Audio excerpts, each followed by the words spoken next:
Right, here I am. I have often wanted to compare Judaism and Islam, and I've never really got round to doing it. I put in Judaism and Islam in my Google search. Perhaps I should have used the word compare or something else, but anyway, I might read this and see where it leads me. Come on, you great puss. No. Fucking G.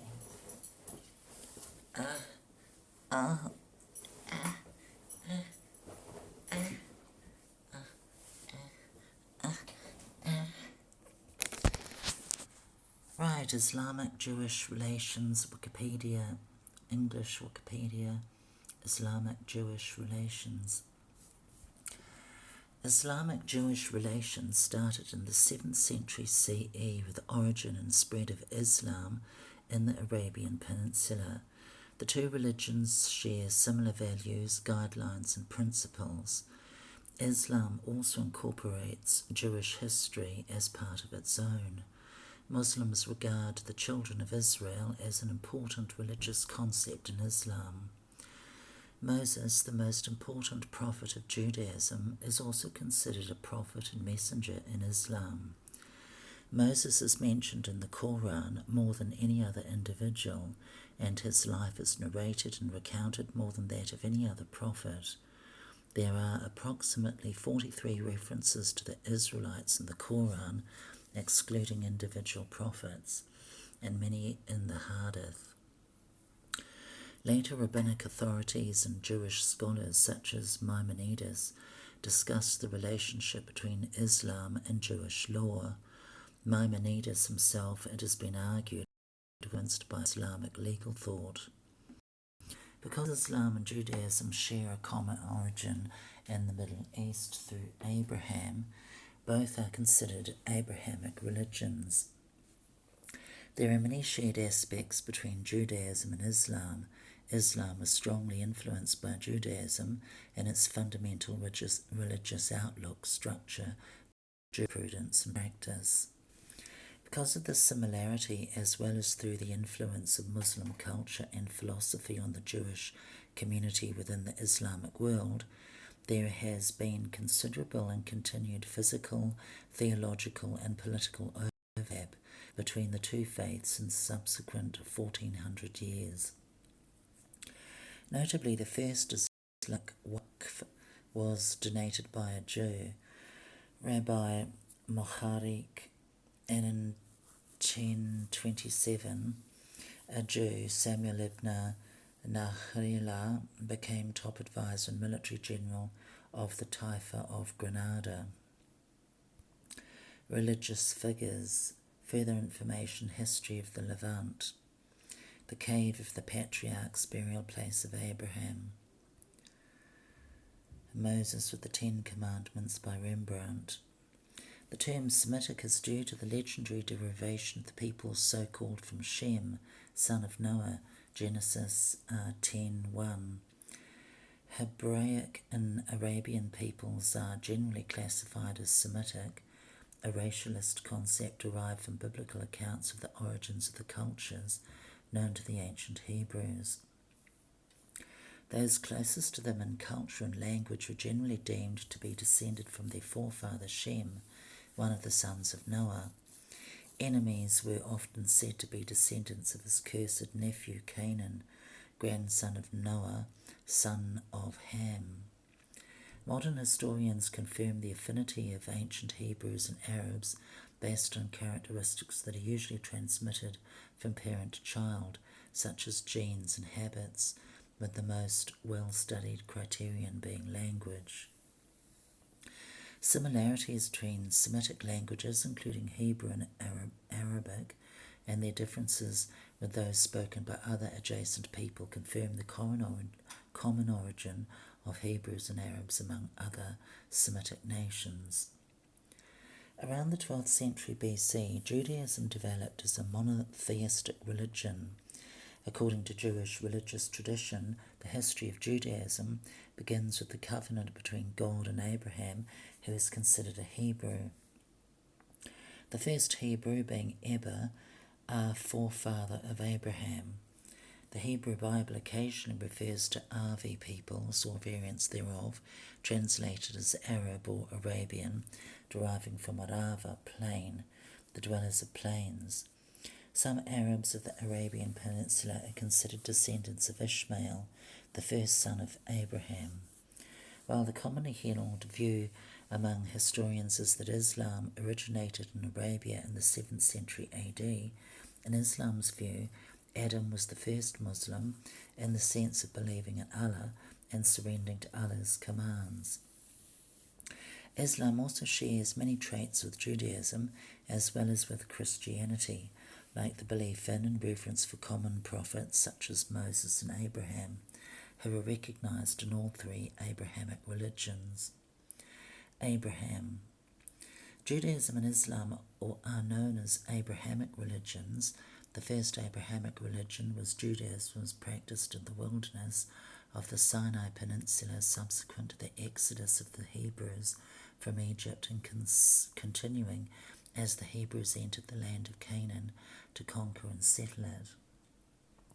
The kingdom eventually split into the kingdoms of Israel and Judah prior to the Babylonian exile at the beginning of the first millennium AD.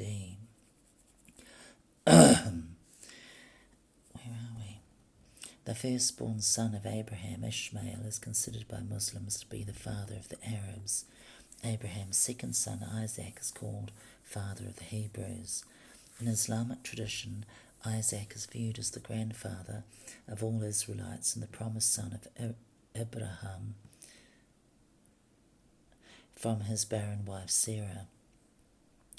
In the Hadith, Muhammad says that some 25,000 prophets and messengers came from Abraham's seed, most of these being from Isaac, and that the last one in this line was Jesus. In the Jewish tradition, Abraham is called Avraham Avinu, or our father Abraham. For Muslims, he is considered an important prophet of Islam, see Ibrahim, and the ancestor of Muhammad through Ishmael. Ibrahim is regarded as one of the prophets of Islam alongside Noah, Moses, Jesus and Muhammad, among others. The narrative of his life in the Quran is similar to that seen in the Tanakh. Moses. As in Judaism and Christianity, Moses is regarded in Islam as one of the most prominent prophets. His story is frequently recounted in both the Meccan and Medinan chapters, some of which are long. Although there are differences in the Quranic and biblical accounts, the remaining narratives are similar. They agree on the events of Moses' infancy, exile to Midian, plagues and miracles, deliverage of the Israelites. Wouldn't it be deliverage? Oh, it's not deliverage, it's deliverance. Deliverance of the Israelites, parting of the Red Sea, the revelation of the tablets, the incident of the golden calf, and the 40 years of wandering. According to Nurgle and Wheeler, some scholars think there is a parallel between the status of Aaron in Moses' narrative and Umar in the narrative of Muhammad. In both the biblical and Quranic accounts, Moses is accompanied by Aaron. In both accounts, Moses is portrayed more actively. The Quranic and biblical accounts differ on the nous of responsibility for the golden calf incident. The Bible accuses Aaron, whereas the Quranic narrative defends him. Muhammad, main article, Muhammad's views on Jews. In the course of Muhammad's proselytizing in Makkah, he initially viewed Christians and Jews, both of whom he referred to as people of the book, as natural allies sharing the core principles of his teachings, and anticipated their acceptance and support. 10 years after his first revelation in Mount Hira, a delegation consisting of the representatives of the 12 important clans of Medina pledged to physically protect Muhammad and invited him as a neutral outsider to Medina to serve as chief arbitrator for the entire community, which had been fighting with each other for around 100 years and was in need of an authority. Among the things Muhammad did in order to settle down the long-standing grievances among the tribes of Medina was draft a document known as the Constitution of Medina. The community defined in the Constitution of Medina had a religious outlook, but was also shaped by the practical considerations and substantially preserved the legal forms of the old Arab tribes. Muhammad also adopted some features of the Jewish worship and customs such as fasting on the Yom Kippur Day. According to Alfred Welch, the Jewish practice of having 3 daily prayer rituals appears to have been a factor in the introduction of the Islamic midday prayer, but Muhammad's adoption of facing north toward Jerusalem, Islam's first Qibla or direction of prayer, later changed facing toward the Kaaba in Makkah when performing the daily prayers, was practiced among other groups in Arabia. Many Medinans converted to the faith of the Meccan immigrants, particularly pagan and polytheistic tribes, but there were fewer Jewish converts. The Jews rejected Muhammad's claimed prophethood and further argued that some passages in the Quran contradicted the Torah. The opposition was due to political as well as religious reasons, as many Jews in Medina had close links with Abna Allah ibn Ubay, who was partial to the Jews and would have been Medina's prince if not for Muhammad's arrival. Mark Cohen adds that Muhammad appeared centuries after the cessation of biblical prophecy and couched his message in a verbiage foreign to Judaism, both in its format and rhetoric.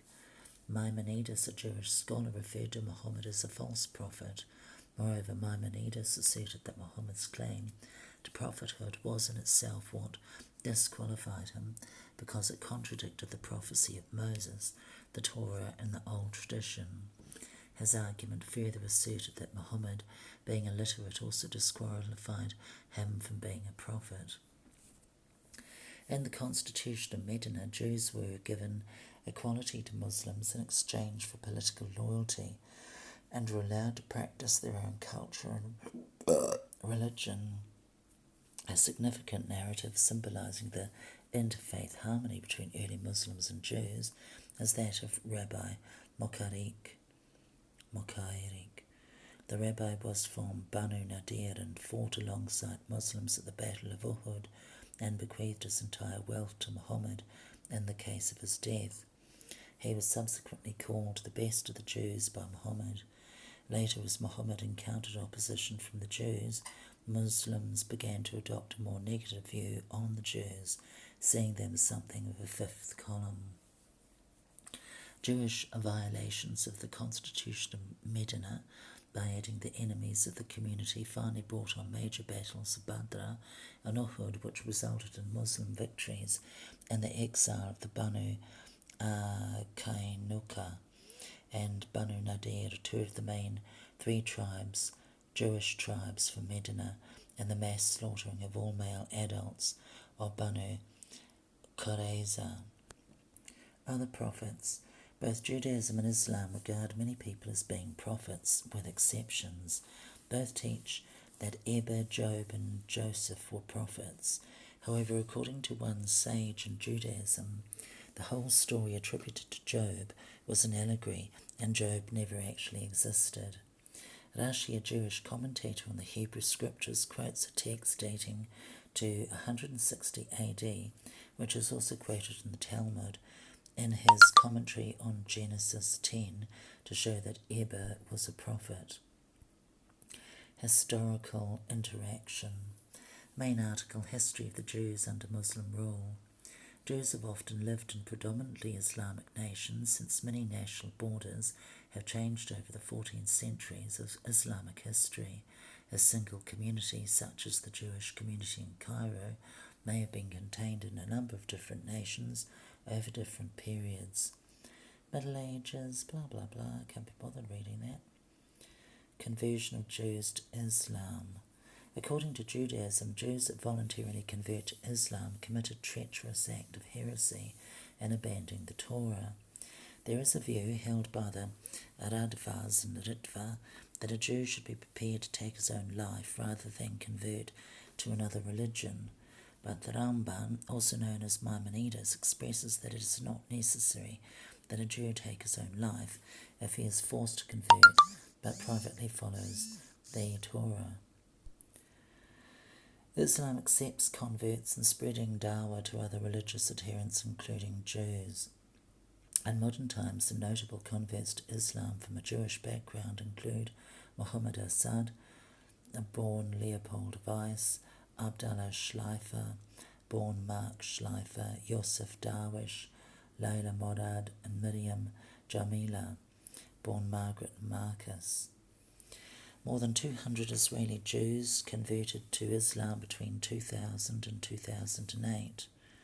Historically, in accordance with traditional Islamic law, Jews generally enjoyed freedom of religion in Islamic states as people of the book. Blah, blah, blah. Anusim.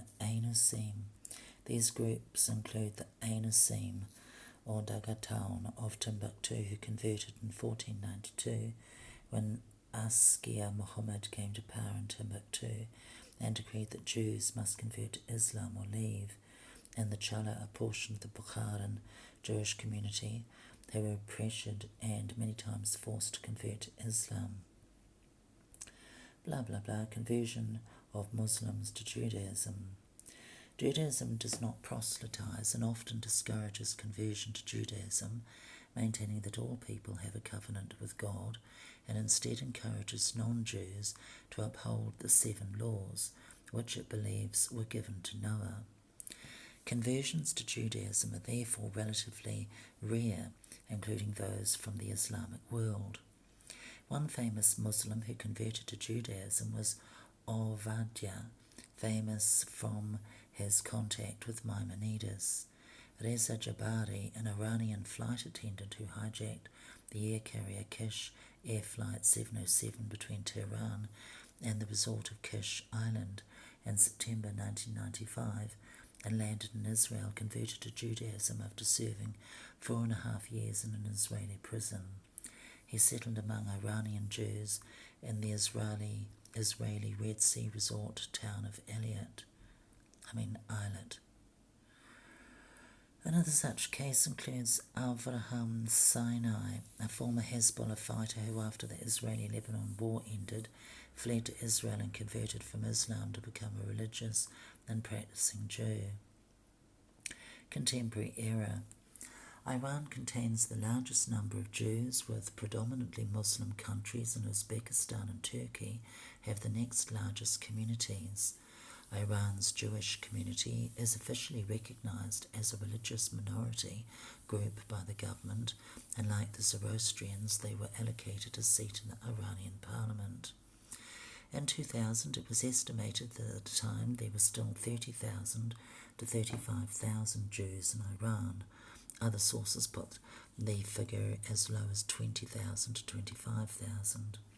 They cannot emigrate out of Iran since the government only allows one family member to leave and be out of the country at a time. A Jewish businessman was hanged for helping Jews emigrate. In present times, the Arab-Israeli conflict is a defining event in the relationship between Muslims and Jews. The State of Israel was proclaimed on the 14th of May 1948, one day before the expiry of the British Mandate of Palestine. Not long after, 5 Arab countries, Egypt, Syria, Jordan, Lebanon and Iraq, attacked Israel, launching the 1948 Arab-Israeli War. After almost a year of fighting, a ceasefire was declared and temporary borders, known as the Green Line, were instituted. Jordan annexed what became known as the West Bank, and Egypt took control of the Gaza Strip. Israel was admitted as a member of the United Nations on the 11th of May 1949. During the course of the hostilities, 711,000 Arabs, according to UN estimates, fled or were expelled. The following decades saw a similar Jewish exodus from Arab and Muslim countries, where 800,000 to 1 million Jews were forcibly expelled or fled from Arab nations due to persecution. Interfaith activities. The Slovenian philosopher Slavoj Žižek has argued that the term Judeo-Muslim to describe the Middle East culture against the Western Christian culture would be more appropriate in these days, claiming as well as a reduced influence from the Jewish culture in the Western world due to the historical persecution and exclusion of the Jewish minority, though there is also a different perspective on Jewish contributions and influence. A Judeo-Christian Muslim concept thus refers to the three main monotheistic religions, commonly known as the Abrahamic religions. Formal exchanges between the three religions, modelled on the decades-old Jewish-Christian interfaith dialogue groups, became common in American cities following the 1993 Israeli-Palestinian Oslo Accords.